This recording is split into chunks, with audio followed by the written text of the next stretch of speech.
Okay, so hey guys, and welcome back to another predictions video. And in today's video, I'm going to be predicting the Stevenson versus Conceicao fight. If you're new around here though and you haven't yet subscribed, please do so. Like the video if you do indeed like the video, and let's get straight into it. So, going into this fight, Stevenson is 18-0 with 9 KOs, and Conceicao is 17-1 with 8 KOs. This fight is for the WBC and WBO super featherweight titles, in which Stevenson currently holds. Stevenson is one of the hottest prospects currently coming up in boxing. This is a tough fight though for him, as it is against former Olympic gold medalist, I believe, in Conceicao. So possibly this could be his toughest fight to date. But I mean, you could say that about the Valdez fight, which he just won. It's a kind of a toss-up realistically. Stevenson's last fight was a win via decision versus Valdez. Like I said, he just beat him. But Conceicao's only loss was against Valdez via unanimous decision last year. So I suppose you could kind of say that Valdez is the better fighter. But it was still a relatively close fight. Conceicao's last fight, though, was a win via unanimous decision versus Martinez. So he's not coming off of a loss. There has been questions over Stevenson's power, but he is only young, and so I definitely think that can come with age, and that can come with more experience fighting heavier punching fighters, and then that kind of forces him to step up.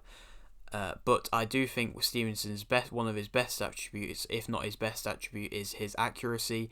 As sometimes with fighters you see they might not be crazily powerful, but they can land accurate shots, and maybe there'll be times where they just keep hitting shots that you just like how they keep hitting shots. It's like they don't miss, and that can, if they can land one maybe flush, or maybe if they just land one when the other guy's caught off guard, then that can mean that, like, if they're caught off guard, it means that they're not ready for the punch. I know that's obvious, but that could be as bad as getting like a really heavy punch to the head. Like, sometimes that's how it works. So I still believe that Stevenson does have knockout ability. Power, I don't know at the moment, but ability definitely. So I mean, if he can't knock him out, then the stoppage is definitely there with his speed. He can definitely just wear him down, and maybe there'll be a flurry of punches which you just make them throw in a towel, or the ref do the stoppage or whatever. So he definitely does have that in him. Stevenson is the clear favourite, which is not surprising, as he is the the 2-belt champion. And I think that Stevenson will win via unanimous decision. I know what I was saying with the whole knockout thing. I just don't think that Conceicao is going to be the person to be knocked out by Stevenson, as I don't believe Conceicao is that easy of an opponent to knock out. So I think maybe in time Stevenson can start racking up more knockouts, but for the moment I still believe he'll be able to win relatively convincingly and be able to get the unanimous decision win. But next for Stevenson, that's what's interesting, I find.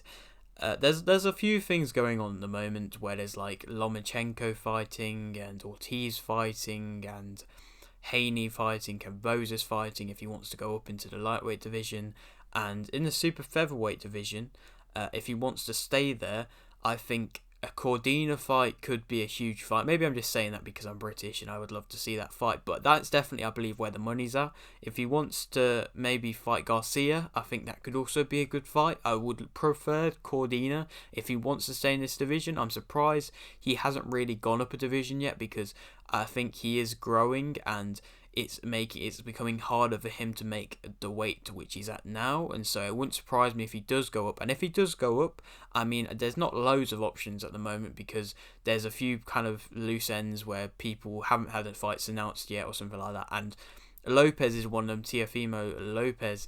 But I would love him to fight Teofimo Lopez. I believe he has a date for sometime in December. I know it's a quick turnaround. It would be a very quick turnaround. But if that fight does end up happening, that would be a great fight, which I'd love to see. And I think it would be a very good step up to see if Stevenson can do it in the lightweight division.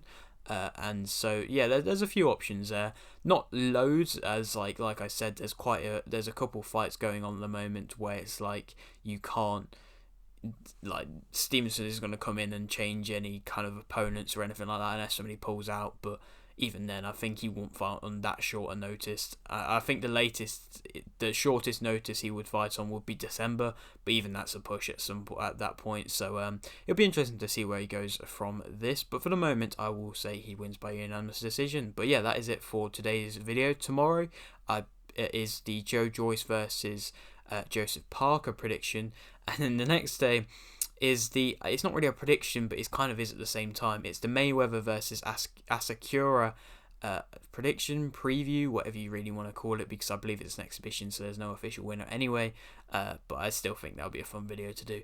But yeah, that is it for today's video. Hope you did enjoy. Like the video if you didn't, like the video, subscribe if you're new, and thanks for watching.